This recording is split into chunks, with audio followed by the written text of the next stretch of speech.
Los Angeles police का कहना है कि उन्होंने अमेरिकी सदर डोनाल्ड ट्रंप के इमिग्रेशन छापों के खिलाफ 5वें दिन के एहतजाज के बाद बड़े पैमाने पर गिरफ्तारियां की हैं। एलए मेयर कैरन बास ने शहर के डाउनटाउन डिस्ट्रिक्ट के एक निस्बतन छोटे इलाके में रात भर के लिए कर्फ्यू भी डिक्लेयर किया।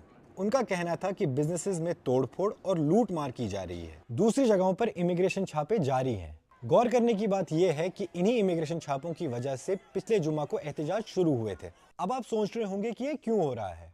इन एहतजाजों, जिन्हें फेडरल ऑफिशियल्स फसादात यानी राइट्स कह रहे हैं, इनकी वजह क्या है? आइए मैं आपको एक टाइमलाइन देता हूं। तो ये सब पिछले जुमा यानी जून 6 को शुरू हुआ। इमिग्रेशन कस्टम्स एनफोर्समेंट यानी आईसीई ऑफिसर्स ने डाउनटाउन लॉस एंजलिस के फैशन डिस्ट्रिक्ट में इलीगल इमिग्रेंट्स को गिरफ्तार करने के लिए छापे मारे। इस इलाके में ज्यादातर लटीनी अक्सरियत वाले लोग रहते और काम करते हैं। छापों की खबर फैलते ही एहतजाज शुरू हो गए और मुजाहिरीन ने गिरफ्तारियां रोकने की कोशिश भी की। रिपोर्ट्स के मुताबिक आईसीई एजेंट्स ने वेस्टलेक डिस्ट्रिक्ट और पैरामाउंट, जो जुनूबी एलए में है, वहां भी कुछ जगहों पर छापे मारे। इन जगहों की आबादी 82% से ज्यादा हिस्पैनिक है। घंटों बाद इमिग्रेशन छापों के खात्मे का मुतालबा करने वाले लोगों ने डाउनटाउन एलए में फेडरल बिल्डिंग के बाहर एहतजाज किया जब ये बात सामने आई कि मुबैना तौर पर वहां हिरासती अफराद को रखा गया है। आईसीई ने बीबीसी के अमेरिकी पार्टनर सीबीएस को बताया कि जुम्मा को एक ही ऑपरेशन में एक जॉब साइट पर 44 गैर मजाज तारकीन वतन को गिरफ्तार किया गया, जबकि लॉस एंजलिस के बड़े इलाके में मजीद 77 को पकड़ा गया।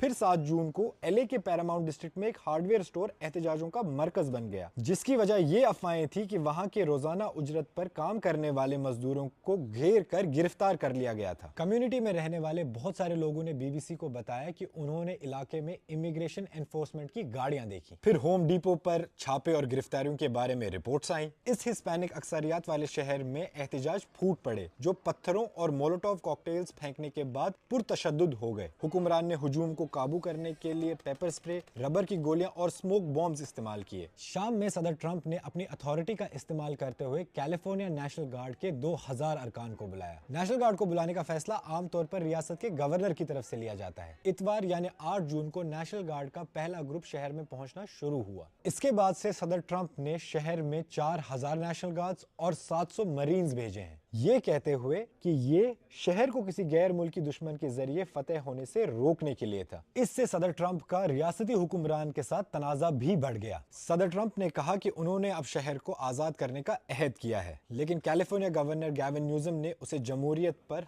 हमला करार दिया है। एहतजाज अटलांटा और न्यूयॉर्क समेत अमेरिका के कई दीगर शहरों में भी मंगल यानी 11 जून को शुरू हो गए।